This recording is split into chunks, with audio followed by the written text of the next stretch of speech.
எல்லாருக்கும் வணக்கம். ஈஸியான மிளகு பொங்கல் தேங்காய் சட்னி வாங்க எப்படி செய்யலான்னு பார்க்கலாம். குக்கரில் 2 டேபிள் ஸ்பூன் நல்லெண்ணெய் ஊற்றிக்கங்க, 1 ஸ்பூன் நெய் ஊற்றிக்கங்க, இடித்த மிளகை போட்டுக்கோங்க, சீரகம் போட்டுக்கோங்க, முந்திரி போட்டுருங்க, கருவேப்பிலை போடுங்க, பொடியாக கட் பண்ணி வச்ச இஞ்சி போட்டுருங்க. அதுக்கப்புறம் தேவையான அளவு பெருங்காயம் போட்டுக்கோங்க. நான் உப்பும் போட்டுட்டேங்க, அது நான் வீடியோவில் காமிக்கல, சாரி. இப்போ அரிசியும் பருப்பும் நான் கழுவி அரை மணி நேரம் ஊற வச்சுருக்கேன். மொத்தம் 100 கிராம் தான் எடுத்திருக்கேன். அரிசியும் பருப்பும் சேர்த்து 1/4 பாகம் பருப்பு 3/4 பாகம் அரிசிங்க. இதுக்கு 1க்கு 3 தண்ணி நான் வச்சுருக்கேன், கரெக்டாக இருக்கும்.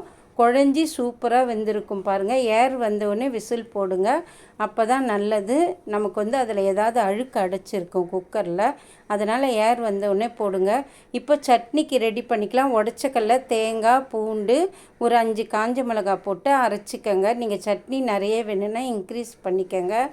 இது தாளிச்சதை சேர்த்துடலாம். தேவையான அளவு தண்ணி சேர்த்துட்டா சூப்பரான சட்னியும் பொங்கலும் ரெடி ஆயிடுச்சு. இப்போ பாருங்கள், 3 விசில் தாங்க, சூப்பராக வெந்துருச்சு பாருங்கள். டேஸ்ட்டாகவும் இருக்கும். பிடிச்சிருந்தால் லைக் பண்ணுங்கள், ஷேர் பண்ணுங்கள், கமெண்ட் பண்ணுங்கள்.